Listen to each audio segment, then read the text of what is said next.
Welcome back to the Up and About podcast. I am your host, Isabel, and it is so lovely to have you all here. Welcome. On last week's episode, we talked a lot about confidence, self-acceptance, limiting beliefs, and today I really wanted to touch on something similar, which is embracing your inner child and your childhood gifts. I've been thinking a lot about this recently, about embracing childhood play, childhood wonder, and childhood gifts, especially because I had a groundbreaking experience doing a breathwork and sound healing session where I had this vision of 7-year-old me. And during the session, 7-year-old me took my hand, my present me's hand, and she said, "Your art is the answer." Ever since that experience, I've been looking around and thinking about how much I've embraced my art and how that has led me to create and manifest this dream life. When I truly look at the root of my habits, my hobbies, my relationships, my career, it is actually because I've cultivated this sense of play. And I've built this life and my relationships based on my love of arts. Now, I truly believe that when everybody is born, we're born with talented gifts. We're born with these gifts that come so naturally to us. For me, it has always been art. It's always been drawing. It's always been music. Any kind of art form has always been so easy for me to pick up, learn right away, and learn by myself, especially when no one was around me, because that's when I would truly dive into my own world and truly just explore the sense of artistry that I owned and created. So let me give you guys a backstory. When I was really young, probably around 4 or 5, my dad taught me how to draw, and he's always been encouraging of me becoming an artist. He always loved teaching me how to paint, draw, read, and so growing up, I would actually spend a lot of my time indoors, reading, drawing, painting, and once the internet became a thing, I spent a lot of time actually learning how to manipulate images, and that turned into this love of graphic design.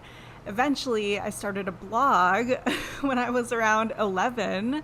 I started this blog and it became a place where I would actually upload my graphics, and it became a little forum on this website called LiveJournal at the time where I would share my graphics and banners and people would use them for their websites. There was also a website called pixo.com where you can build your own website, and so that's where I wanted to add my blogs, my graphics, turn it into my own website.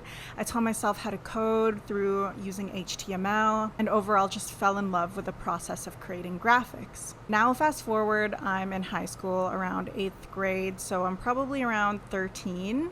Growing up, I absolutely idolized this show on TV called Instant Star, and if you're Canadian, you know exactly what it is. It was on Much Music. It was about the main character becoming a rock star and developing her own identity when she was super young, and I resonated with that a lot.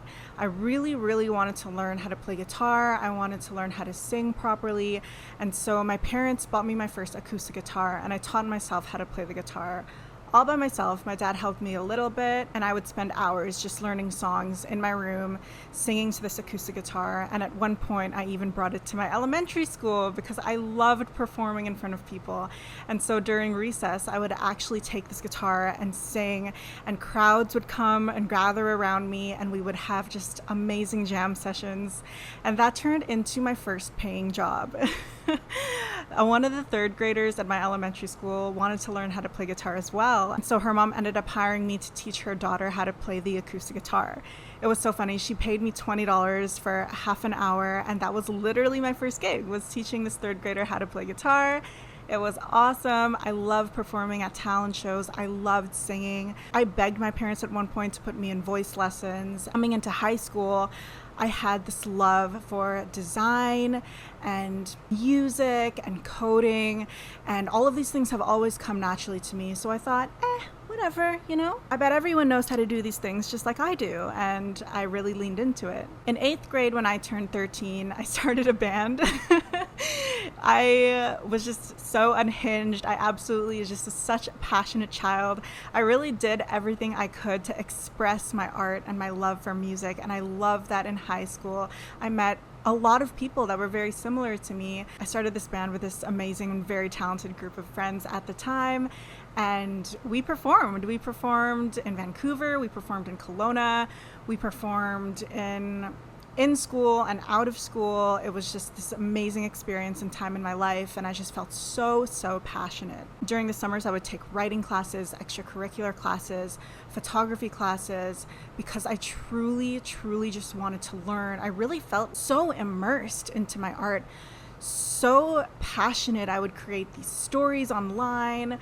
I was really into photography with my best friend Katrina. Her and I explored our love of photography together, as well as writing and music, and that's kind of where my love for Paramore came in. If you guys have seen my vlog, you know that Paramore is one of my childhood artists. I absolutely just fell in love with Hayley Williams and Paramore as a child. And I'm sure a lot of you have a similar story of growing up and being completely passionate about something or curious about something that really lit your inner fire without that pressure of the outer world telling you that you need to do something or be something. You've probably had this hobby or natural curiosity for something that you loved on your own time and can spend hours doing it and felt like the time flew without you even noticing, just because you loved it so much. I tell you this story because as a 26-year-old woman now, I look around now, and everything that I've created and built and manifested is all because of the art that I've expressed and created and have always had inside of me.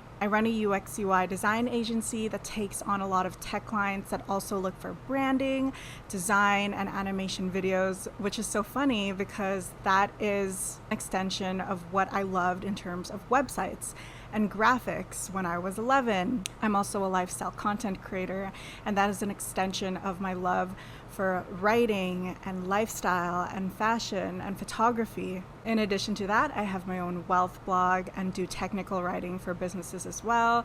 Again, writing. And my incredible man and boyfriend Joshua is a designer, and we met through a fashion show. I'm in Fraser University. Truthfully, I would not have been there if I wasn't volunteering as a freelance videographer to take a video of the panel that day. Again, I really loved video.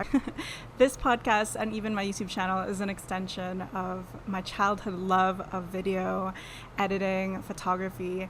So as you can see, a lot of my life has just built on this idea of childhood play. And I really wanted to encourage you to look at your childhood talents and gifts today. Honoring your unique childhood gifts and talents is so important, especially as we grow older and we find that the sense of wonder and play can easily be neglected through the day-to-day responsibilities. If you strip away the job title, the career, the money, the external things, who are you really?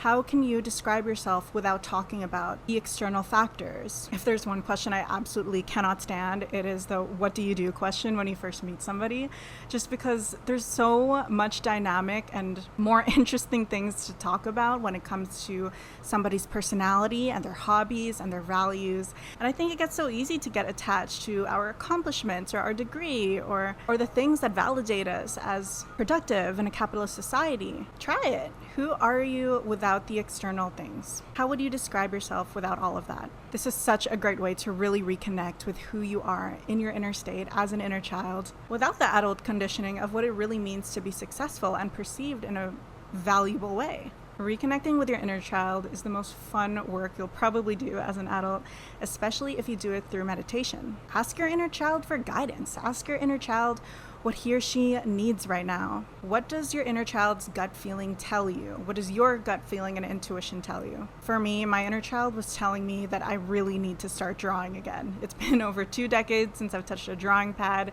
and so I actually did start drawing again. Josh, my boyfriend, actually picked me up these coloring pencils and a sketchbook when we were in Whistler. I was so inspired by going to art galleries recently, and I saw a lot of photography, I saw a lot of paintings and drawings, and it really sparked this inner child sense of excitement. I loved seeing paint and art impact people throughout decades and preserved paintings of stories of women and how they've overcome so many societal barriers through their art. And so much of the value of art is really connecting with somebody else that transcends through time. And so one of my very first sketches in a very long time is my dog. If you're watching this on video right now, this is her. Her name is Jupiter.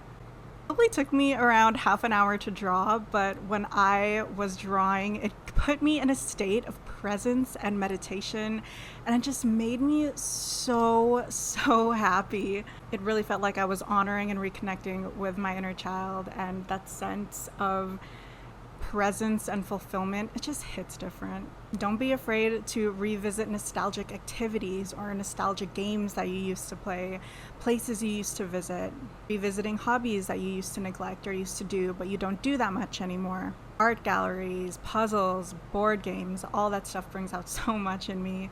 Even watching local artists play at cafes, smaller venues, really makes my heart sing, and I think you know exactly what it feels like when you do visit those things again. Incorporating childhood gifts into adult play is a different sense of happiness and joy. It gives you permission to cultivate fun, excitement, and share this experience with your loved ones as well.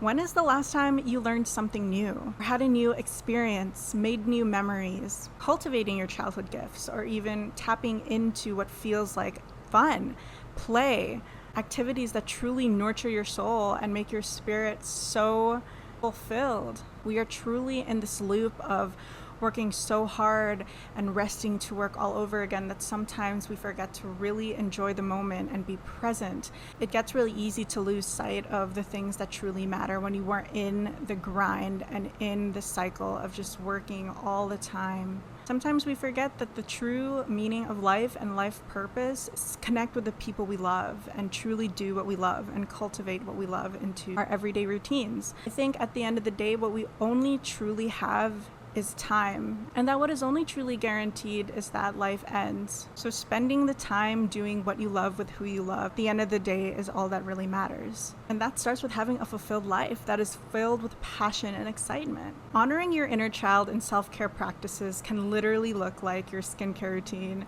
your makeup routine, what you wear, how you present yourself, the events that you go to, the solo dates you take yourself out on. I know for me, when I was a little girl, I would love to wear these plastic heels and dress up and make dresses out of blankets. Sometimes wear my mom and my grandma's makeup just to express and change up my look. Today, I cultivate that in my self-care routine by dressing up the way that I want, putting on makeup the way that I want, wearing heels, taking photos. I've always loved that stuff, and it makes my inner child sing so much. This week, I challenge you to ask yourself what parts of you and your inner child have you neglected or maybe want to revisit or reconnect and get in touch with. I guarantee it'll bring out this sense of fulfillment and purpose in your life that will have a profound healing effect. It might even lead to new hobbies, you making new friends, you choosing a different career path, you making a side hustle. Cultivating that sense of wonder will bring out a new aspect of your life. Maybe it'll even lead you to quit that job that you hate or that relationship you don't want to be in, or study something new, or forgive yourself for a past mistake. Slowly but surely through time,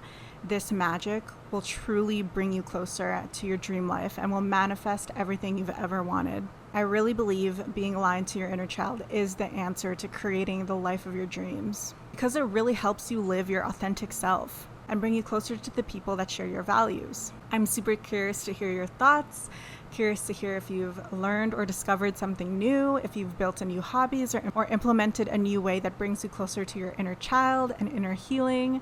I hope you have an amazing week. Thank you for listening, and please connect with me at Isabel, YZOBEL, on Instagram. Let me know your thoughts, your feedback, and glad that you're here. I love you guys, and see you on next week's episode.